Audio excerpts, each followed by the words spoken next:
Donc depuis 2006, la région Île-de-France finance dans le cadre de son programme régional qualifiant un ensemble de formations dédiées aux métiers de l'économie verte. Donc je vous ai amené une plaquette, je ne suis pas forcément exemplaire parce que voilà, je suis muni de papier aujourd'hui. C'est aussi pour vous faire découvrir en fait les domaines d'intervention sur lesquels sur lesquels la région a choisi d'intervenir. Donc il y a tout un volet qui concerne l'aménagement durable des territoires, la gestion des déchets, la responsabilité sociétale et environnementale des entreprises, la prévention et la réduction des pollutions, et tout ce qui concerne aussi la maîtrise des énergies, les énergies renouvelables, l'éco-construction, donc les secteurs phares de ces métiers de l'économie verte. Et là, sur ce dernier champ, d'ailleurs, l'AFPA en Île-de-France est très présente, notamment sur le site de l'Hardy. Donc voilà, vous aurez à votre disposition la plaquette. J'en ai amené, je pense, une cinquantaine.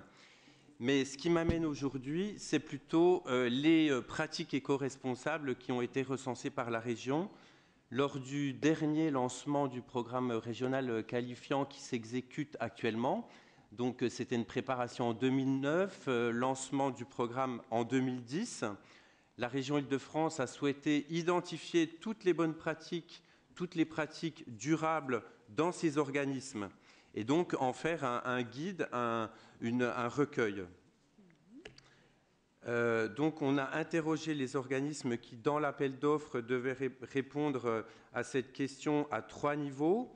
Comment ils adaptaient les contenus de formation en réponse au verdissement des référentiels, au regard de ce qu'on a pu voir tout à l'heure, parce que c'est vrai que les référentiels, que ce soit ceux du ministère du Travail, de l'Éducation nationale, se sont tous globalement verdis. Donc comment les organismes eux-mêmes appliquent ces référentiels. Certains organismes de formation vont au-delà des référentiels dans leurs pratiques, dans leurs actes pédagogiques. Donc, on les a interrogés aussi pour savoir si eux-mêmes avaient mis en place des initiatives pour aller au-delà de ce que préconisaient les référentiels. Et le troisième niveau d'interrogation de ces organismes, c'est comment, dans leur mode de fonctionnement, dans leur gouvernance, ils étaient eux-mêmes exemplaires. Donc un recueil a été dressé sur l'ensemble du programme régional qualifiant, 450 actes d'engagement, donc 100 millions d'euros. Et voilà, on a plus de 10 000 places de formation en Île-de-France sur le programme régional qualifiant. Donc dans un premier temps, je vais vous présenter quelques exemples où on voit que les organismes effectivement se sont appropriés ce verdissement et nous ont cité les référentiels les plus communément verdis. Donc on voit toutes les normes ISO, bien sûr, qui pénètrent les contenus de formation, ISO 9001, ISO 26000. Sur les cursus informatiques, on a Green IT, IT for Green, qui sont venus verdir les contenus. En matière de bâtiments, on a la réglementation thermique 2012, puis bientôt la 2020. C'est vrai que quand ils ont répondu fin 2009, début 2010, on ne parlait encore pas de la réglementation thermique 2020. Donc les stagiaires sont formés aussi à tous les labels HQE, basse consommation. Donc c'est aussi en écho à tout ce qu'on a vu lors de ce colloque. Pour les formations agriculture, maraîchage, travaux paysagers, c'est vrai que les contenus se sont verdis. On cherche à mieux protéger la biodiversité, à limiter tout ce qui est intrants phytosanitaires, à limiter les carburants. Après, même les formations, parce que c'est vrai que tout est amené à se verdir, donc même la restauration. Là, c'est une collègue de l'Éducation nationale qui m'a fait part de ça. En fait, dans les cursus de la restauration, les stagiaires acquièrent des notions telles que la composition, la provenance des ingrédients, la saisonnalité des productions, la gestion de l'eau, de l'énergie et bien sûr le travail sur des circuits courts. Donc là, je vous ai présenté les grands thèmes du verdissement de nos formations en regard du verdissement des référentiels. Je vous ai dit que parfois les organismes allaient au-delà au travers d'initiatives volontaristes. Donc là, j'en ai noté quelques-unes. Si vous prenez mon guide, je pense qu'il y en aura pour tout le monde. Le recueil, là, vous verrez que c'est beaucoup plus exhaustif. Ça serait extrêmement rébarbatif si je vous faisais la litanie de toutes les bonnes initiatives. Donc, par exemple, bois locaux, utilisation de bois locaux sur les plateaux techniques pour limiter l'utilisation de bois exotiques. Bien sûr, sur toutes les formations agricoles, maraîchage, on utilise des bacs de récupération pour faire du paillage, du compostage, de la méthanisation. Bien sûr, on recycle tous les déchets produits sur les chantiers techniques, sur les chantiers et les plateaux techniques.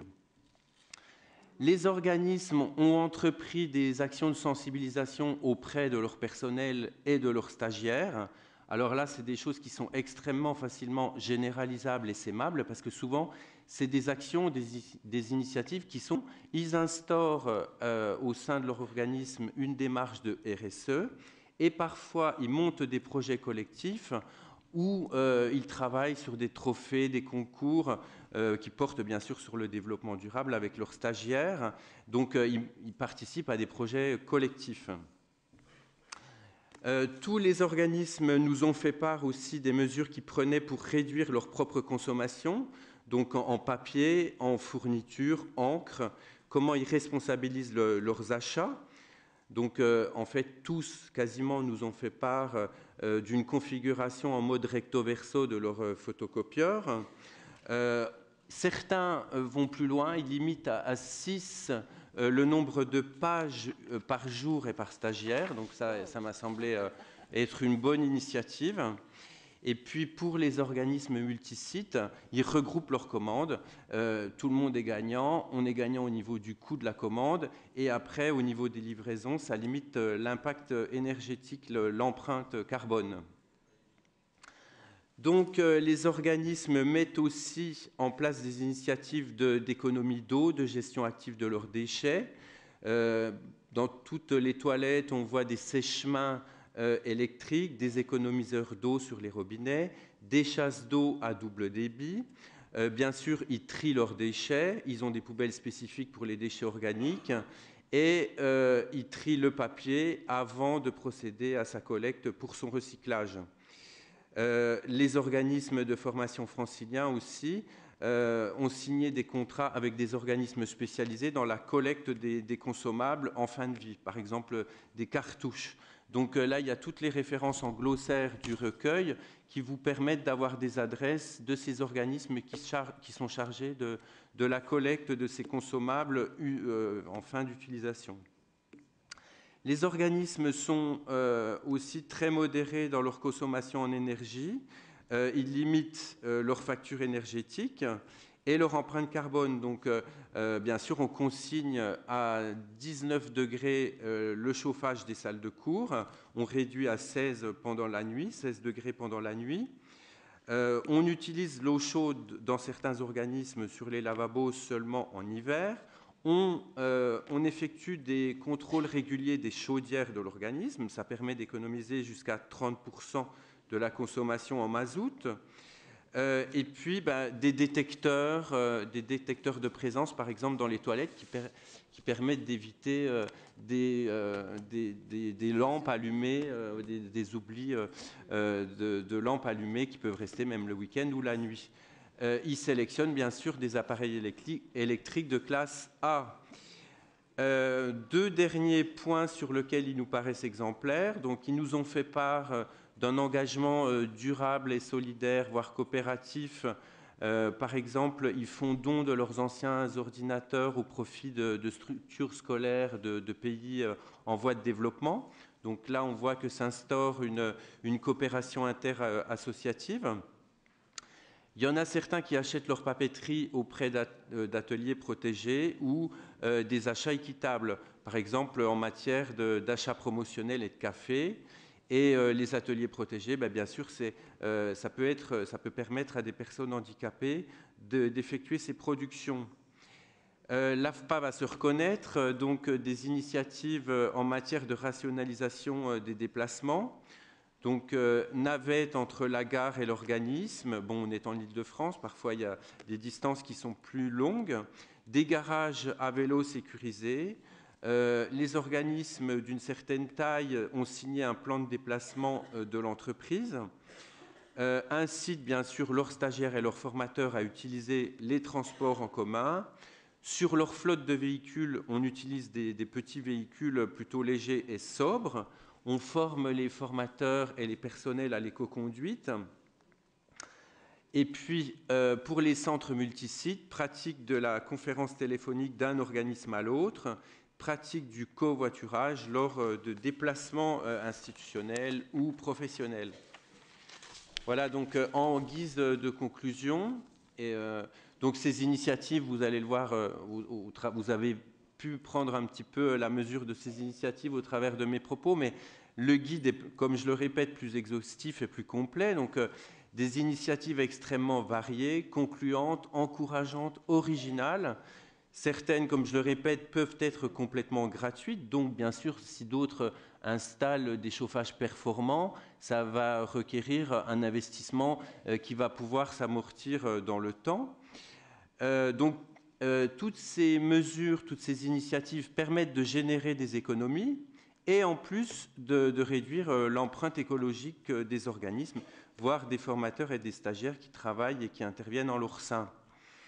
En plus, toutes ces initiatives vont être modèles et exemplaires pour les stagiaires autant dans leur vie de citoyens que dans leur vie de futurs salariés.